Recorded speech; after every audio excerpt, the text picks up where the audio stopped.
I always had to yell out and let everybody know where I was. So if I was going into my bedroom, I had to say. If I was going into the bathroom, I had to say. I couldn't lock doors. If I went into the kitchen, I had to be very careful and not to go near the stove or anything like that. Always announce where I was. What else? My mom, she always kept pillows everywhere. In case I had a seizure, she was able to kind of just put the pillow there for me. My mom had mirrors all throughout the house so she could see if I fell, she would be able to run to me and attend to me better.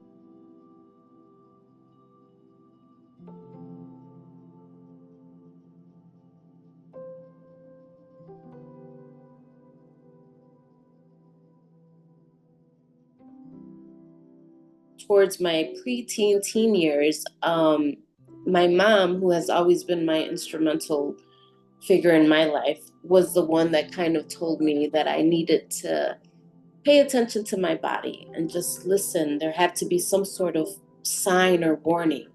So I started doing that. I started just kind of paying more attention to it. And then I realized that I had what are called auras. Of course, at that time, I did not know that. And, as a kid, you don't really talk about that. I thought I was the only one. There was no one else that was like me. But now I know better, and I can see that that was the beginning of what I realized were my auras. So then I just kind of started paying more attention to how far I can go with that aura. So I'm able to tell how much time I have before the seizure hits. I don't know if that makes sense. There's just kind of just pushing it a little bit further each time, and just taking note and trying to remember that. So as soon as I would wake up from seizures, I would write everything down, just kind of keep a journal. And that's just kind of how I gradually learned to be able to deal with it better as an adult. Um, I was able to identify my triggers and was able to avoid them as much as I could. And yeah, that's kind of what's been helping me be able to deal with the seizures itself. Once I was in the new job or the new company, then I would disclose it. I had to. So I became very vocal about it. And like I said, it was normal for me to let people know. I grew up with this, if you recall how I said earlier, in a classroom or in a school setting where I would let everyone know. So for me, it was normal. I know there's a lot of people that live in shame and don't let others know. Um, so I am definitely an advocate of making people aware. I think it's only fair for the other person as well, because it is kind of scary to just be sitting next to someone and watch them have a seizure. So I've always let the person know, hey, I'm epileptic, I have seizures, this is what you need to do in case I have one. Always had an emergency bracelet on me with emergency contact. Yeah, so I'm very vocal about it.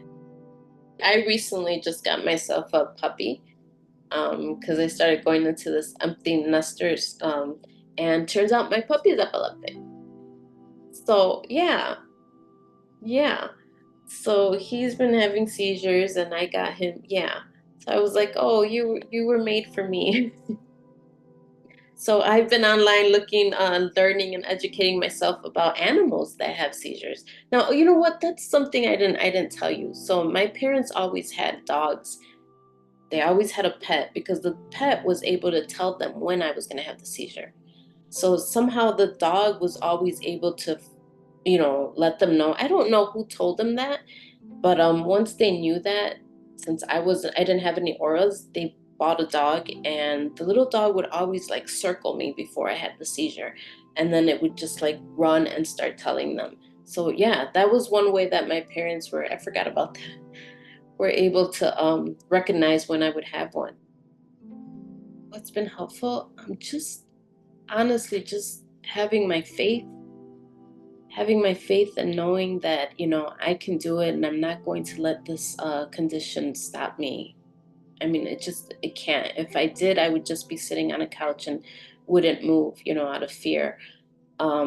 I chose to do the opposite and become an advocate for it. I'm a brand ambassador for the Epilepsy Foundation of America for that very reason, just to kind of let other people know, especially the youth, children and teenagers, not to let this hold you back. Like, it's, it's something that only makes you stronger. It's difficult. There's a lot that goes into it that people don't understand. But just having that family support. I have a great group of friends. And again, just advocating for it and teaching others. It is a journey. It is a journey, but it's a beautiful journey. It is what you make of it. And the more that you learn about the condition and the more that you learn about yourself and your body, you'll realize that you don't have to let this limit you or stop you from doing anything. You can live a full life. Um, there are some things that you might have to change, but you can live a happy, full life. And I am definitely proof of that.